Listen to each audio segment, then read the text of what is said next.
When my younger brother and I were kids, our house was a place of endless mysteries.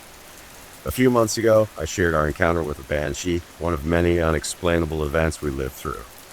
But now, looking back, I realized just how much darkness lingered in that home. My brother passed away suddenly in that same house nearly 9 years ago, and the memories of what we experienced together still haunt me. This particular incident happened when we were around 10 and 11. At the time, it was just our mother, my brother, and me living there.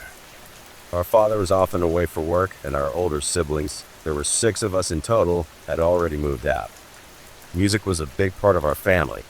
Everyone played an instrument, and we had a beautiful black linden piano in the house. My brother and I took lessons, and we always made sure to close the keyboard cover when we were done. One day, my brother and I got into a fight, something that happened often since we were so close. It started with shouting, then turned physical in the upstairs hallway until our mother broke it up. Frustrated, she went to clean the bathroom while we retreated to our rooms, still hurling insults. Soon enough, we were at each other's throats again, fists fly. Our mother stormed past us, slamming her bedroom door and shouting that she was done with us until we calmed down. That only made my brother angrier. We kept screaming at each other, the tension thickening, until, bang! The sound of the piano downstairs exploded through the house. Not just a single note, it was as if someone was slamming their fists across the keys in a furious rage, up and down the entire scale. My brother and I froze, staring at each other in shock. There were only 3 of us home, all upstairs. No pets. And the piano lid had been closed. Terror shot through us. We bolted to our mother's door, pounding and screaming for her to let us in. When she opened it, we rushed inside, slamming the door behind us and locking it. The piano had gone silent. Our mother, groggy from sleep, told us to calm down and stay with her. We lay on either side of her, and eventually my brother and mother fell asleep. I wasn't so lucky. I woke up later, my body completely paralyzed. Panic set in as a low, guttural growl rumbled from the door. The room was dark now. I couldn't move, couldn't scream. A crushing weight pressed down on my chest. I've suffered sleep paralysis before, but this was different. This was real. In the corner of the room, a shadowy figure stood watching me. Then it moved. Slowly, horrifyingly, it crept closer until I could see her, an old woman with hollow white eyes, tangled gray hair, and a face twisted in sorrow. The stench that came with her was indescribable, rotting, damp, wrong. I squeezed my eyes shut, begging to wake up, to move, to scream, until suddenly my body jerked back under my control. I thrashed so hard I rolled off the bed, hitting the floor with a gasp. The room was silent. Empty. I stayed awake the rest of the night, too afraid to close my eyes again. When my mother woke up, I tried to explain what happened. She told me not to tell my brother. It would scare him. So I didn't. But that wasn't the last time I heard that growl, or saw that woman. My brother and I lived through many horrors in that house. This was just one of them. November 15th, 2022 was the day my little sister Sophie lost her battle with leukemia. Since then, strange things have been happening in our house, little signs that have made us question everything we thought we knew about life, death, and what comes after. It started with the lights. Almost every evening, as my parents and I sat down for dinner, the dining room light would flicker. Not just a quick flicker, but a deliberate, almost rhythmic sparkle, something it had never done before in all the years we'd lived here. At first, we brushed it off as faulty wiring, but deep down, we all wondered. Then, one night, something happened that changed everything. I was heading downstairs for a late-night snack, passing through the darkened dining room. I flipped on the light, grabbed what I needed from the kitchen, and as I turned to leave, asterisk, asterisk, flicker, flicker, flicker. Asterisk, asterisk, the light pulsed erratically, casting strange shadows across the walls. By then, we'd started joking, or maybe hoping, that it was Sophie letting us know she was still around. But this time, I decided to test it. Heart pounding, I whispered, asterisk, I love you, Sophie, asterisk. The response was instant. The light flickered in a rapid, almost musical pattern different from before. Not random. Asterisk intentional. Astra's tears welled in my eyes as a wave of warmth washed over me. It felt like she was right there, answering me. But that wasn't the only sign that night.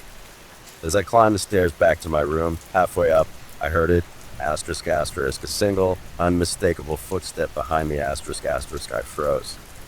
The air grew heavy, charged with something I couldn't explain. Slowly, I turned, staring down the empty staircase. Yet, it was an asterisk, empty asterisk. I asterisk felt asterisk her. A presence, solid and real, standing just out of sight. Watching me. Not with fear, but with love. The signs kept coming. On the exact day and time Sophie passed, every analog clock in the house stopped. Not a single one was out of battery. They just froze as if time itself had paused to mourn her. Then there was her Xbox, the one she spent hours playing. It turns itself on randomly, even when unplugged and switched off. No explanation. No logical reason. Just Sophie. I used to think the afterlife was just a comforting story people told themselves to ease the pain of loss. But not anymore. Sophie is still here.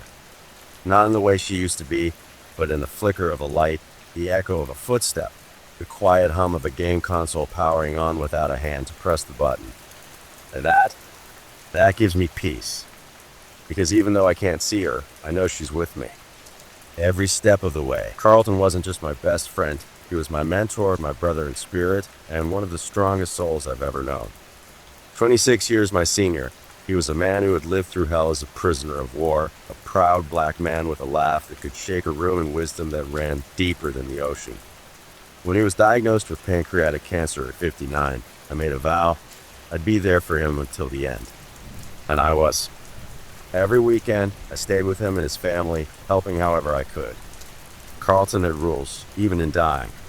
He refused to spend his last days in a bed, so his wife made up the big couch for him, and I slept on the floor nearby like we were back in the field, bivouacked under the stars. One night, he wanted to pray. I helped him kneel, his frail body leaning against the couch as I knelt beside him.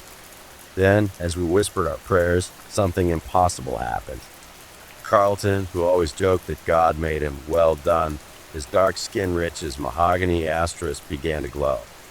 Asterisk, not just a shimmer, but a radiant gold like his very skin had turned to light. I reached out, touching his arm, and the moment my fingers brushed him, it hit me, a jolt like electricity, a flood of visions, fragments of the future flashing through my mind at lightning speed. Carlton just smiled like he'd known it would happen. He passed quietly that night, and a part of me went with him. But Carlton wasn't done with me.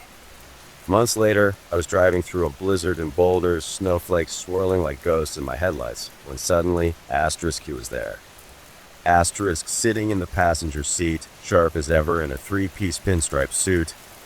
Just slow down, Junior, asterisk, he said, voice clear as day. I hit the brakes just in time. A car sat sideways in the road ahead, lights off, invisible until I was nearly on top of it. Without his warning, I would have plowed straight into it. That was the first time he came back, but not the last. I'd made him promises, and Carlton held me to them. His children's college graduations, I was there, front row, as I'd sworn. But when his daughter's wedding approached, life nearly got in the way, until Carlton asterisk reminded asterisk me. I was driving to work when the scent of Aqua Velva ice blue filled the car. Then asterisk, click, click, asterisk, his tongue scolding me before I even saw him. There he was, shaking his finger like I was a misbehaving private. Asterisk, a promise is a promise. Junior, asterisk, getting chewed out by a ghost? That'll straighten your priorities fast. I booked my flight that day. At the wedding, I walked his daughter down the aisle, the church lights flickering the whole way until I placed her hand in her husband's. And yeah, I may have given the groom asterisk the talk. Asterisk at 6'5" and 275 pounds, I made sure he understood the stakes. Treat her like a queen. Or answer to me. I like to think Carlton was laughing somewhere, proud as hell. There are more stories, times he's shown up, warnings he's given, ways he's kept guiding me long after he left this world. But those are for another time. Back when I was around 13, almost the same age I am now, I lived in a small village in Bihar, where power cuts were as common as the scorching summer heat. When the nights became unbearable, most of us villagers would escape to the rooftops to sleep under the open sky.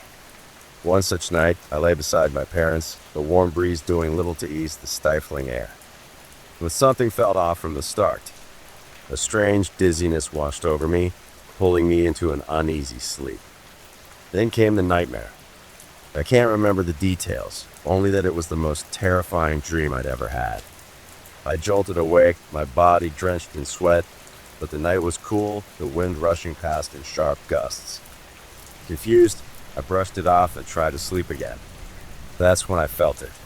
A weight pressing down on my chest, invisible but suffocating. I gasped, my eyes flying open to nothing but the dark sky above. My heart pounded as I shook my parents awake, but they dismissed it, just your mind playing tricks. I forced myself to lie back down. Then, through the dim moonlight, I saw asterisk and asterisk. Near the small shop a few yards away, a man stood motionless. Not a flicker of movement, not a shift in posture. Just watching. No one should have been awake at that hour. No one asterisk was asterisk. Terrified, I squeezed my eyes shut and somehow fell asleep. The next morning, I rushed to my friend, a girl who knew all the village's whispered legends. When I told her what happened, her face turned grave. Asterisk. It's true. Asterisk, she said. Asterisk, the old banyan tree near the edge of the village. It's cursed. Things like this happen to those who sleep near it. Asterisk. Years later, that same girl became my wife. When I asked her about it again, she confirmed everything, the nightmares, the shadowy figure, the curse. Then the tree? The villagers had chopped it down. Too many hauntings. Too many sleepless nights. Even now, I wonder, was it the heat playing tricks on me? Or was something asterisk really asterisk there that night, pressing down on my chest, watching from the shadows? Some questions don't have answers. But I still avoid sleeping under that part of the sky.